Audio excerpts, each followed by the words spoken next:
Welcome to your video on percent applications. This is going to be a long one, so get ready. The first thing I want you to do is take a look at this slide. And these are formulas that you're going to need to know to work on your problems. So right now, what I would suggest doing is pausing the video and then flipping your note sheet over. There's a blank white piece of paper behind the examples, and I'd like you to copy down these formulas. The first formula is for simple interest. It is the I equals PRT. I stands for the interest amount. So if you ever go and open up a savings account at your bank, you put money in, but then the bank will actually pay you for keeping their money with them. It's a very small amount, but that amount is called interest. The P stands for principal, which is just the starting amount. So it's whatever you deposit into your account. R stands for rate, and that's the interest rate, but it has to be written as a decimal. Rates will always be given to you in percentage, and you're going to want to convert those to a decimal. And then T is for time, and whenever you're talking about an interest rate for a bank, the time has to be in years. It's always an APR, which is an annual percentage rate.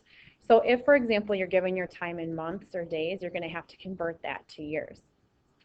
The second really important formula is called the percent change formula. And this is used to find the percent of increase or the percent of decrease. They're both changes, so to write the formula, we actually just write the percent of change. The numerator is going to be the amount of change. So either figure out how much did my quantity increase by, or how much did my quantity decrease by, so the amount of change. And then this is the key, you have to divide by the original amount. And that's usually where students make mistakes. They forget to actually divide by the original amount. So if you want to press pause and just make sure you can get all of these formulas down in your notes, that would be helpful. When you're ready, we'll move on to the examples. So our first example, we're looking at jeans that regularly sell for $49.50, and they're on sale for 20% off. The question here is, what is the sale price? So what we're really comparing here is the discount to the full price. So, start looking for the numbers. The $49.50 is going to be the full price. And then obviously the 20% off is going to represent the discount. Just like every word problem, you want to make sure that you define your variable. So here, what x is going to equal is going to be our discount. What we're comparing is the discount to the full price. So we'll use the proportion method, and with the proportion method, the left-hand side is always the percent. So it's going to be 20 over 100. Now recognize that the 20 represents the discount, and the 100 represents the full price. On the other side then, we're going to put the x on top because we don't know what the discount is, but we do know that full price was $49.50. So then you solve this proportion like you normally would. You're going to cross multiply, and then you'll divide, and we find out that x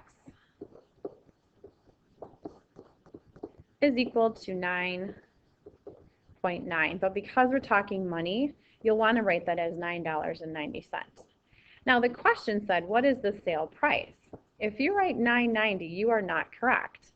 That is the discount. So what you have to do now to get the sale price is to subtract your discount from your full price. So our sale price is actually equal to full price minus discount.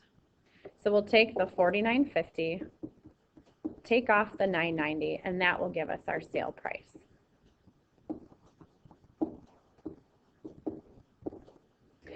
So good advice here, make sure you're always answering the question. A lot of people set up the proportion beautifully and solve the proportion, but they forget to actually go back and answer the question. All right, our next example, we're going to be using our interest formula. Carlos is depositing $250 into a savings account. The interest rate is 0.7%, and we want to know how much he will have after 9 months. So the way that this works, when you put money in your savings account, like I mentioned before, the bank will pay you for keeping your money with them. So that's called interest. So we're going to first have to figure out how much interest he earned, and then we're going to have to add that interest to the actual amount that he started with in his savings account. So the interest at this point is unknown. So I is going to be a question mark. The P is the principal, which is what you started with. So that's our $250. The interest rate is 0.7%, but we have to convert that to a decimal. So if you remember, you just move the decimal point over 2 spots. And then 9 months, you have to figure out how to write that in years. So if you just take 9 divided by 12, that will give you the fraction of the year, and that would be 0.75. So next we're going to take all these numbers and we're going to plug them into the interest formula. So I equals 250 times 0.007 times 0.75. And when you calculate that, that's going to give you the interest amount that the bank will pay you in those 9 months. And the interest rates right now are not great, so you're only going to make about $1.31 in those 9 months. But then to answer the question, how much will Carlos have in 9 months? In his savings account, he'll actually have the $250 that he deposited, and then on his bank statement, it'll show that the bank added $1.31. So his total will be those two numbers added together. So 150, 131. Our next example is going to talk about commission. And people that work on commission are car salesmen, oftentimes furniture salesmen, any independent business like Mary Kay, they're going to work on commission. So commission is kind of like a sales tax. It's always going to be a percent of the total sale. So here at Tricky Tracy's used car lot, the salespeople are going to receive an 8.5% commission. So the question asks us, what would a salesperson earn if he sold a 2011 car for $10,392? So kind of like the first question where we're looking at the discount, what we're comparing here is the commission to the total sale. So right now we don't know how much commission they earned, so we're going to let X be the commission amount. And we're going to think again in terms of a proportion. So we'll set up our proportion, and the left-hand side is going to be the percentage. So it's 8.5 over 100. And remember, the 8.5 is representing the commission, and the 100 is representing the total sale. So the total sale then was the 10,392, and we don't know what the commission was, so that's where our X will go. Again, it's just a proportion, so you're going to cross multiply. And it's a good idea, I mean, we're showing you what these answers are, but it's a good idea if you work through these examples once we get them set up to press pause and then make sure that you're working through them on your own as well. Now in this case, our X ended up being $883.32. That was the commission amount. And that is exactly what the question is asking us for. What would the salesperson earn if he sold a car for that much? So in this case, we don't have to do any extra work. All right, our next example, we're going to be looking for sales tax. In our county, we have a sales tax rate of 5.6%.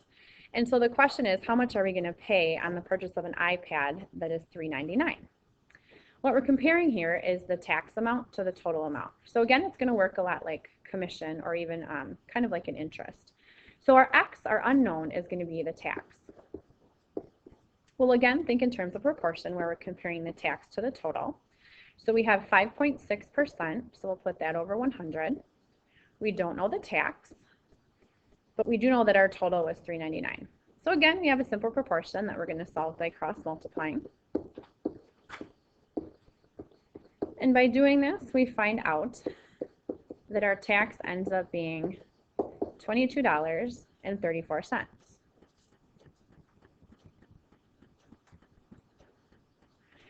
The question asks us, how much would we pay on the purchase? And if you're going to write down that you're paying $22.34 for an iPad that's originally $400, you're a bit off.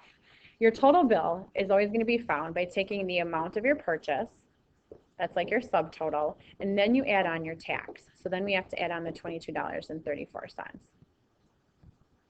We find out then that our total bill is $421.34. Again, it's critical that you make sure you're answering the question. All right, our last example, we're looking at the percent of change formula, and this is a pretty important one. We're told that the cost of paint used in a redecorating job is $65.70. This is a reduction from its original cost of $82.13. What is the percent decrease? That's kind of an important phrase here. In the cost of the paint to the nearest percent. So we're just actually going to plug our values into this formula to find the percent of change. So the first thing you want to do is in the numerator figure out the amount of change. So we're going to take the original amount, the $82.13, and we're going to subtract off what the actual cost was. And that's going to tell us how much it changed. Now, the bottom, and this is what I said people often make mistakes on, make sure you're putting the original amount. And it won't always say original like we put in this problem. Sometimes you're going to have to be a really good reader to figure out what the original cost was. So you just simplify your numerator first. So the amount of change was actually $16.43. Now you're going to use your calculator and you're actually going to divide that fraction out. And when you do, you're going to find out that it is approximately 0.2. There's a few other decimal points in the calculator, but it's very clearly rounded to 0.2. That does not mean that it's 0.2%. That is giving you the decimal form of the percent. So to answer the question for this, you have to move it over twice and make sure that you're answering it in percent form, which would be 20%. All right, you are now ready to begin working on your percent applications worksheet. All right,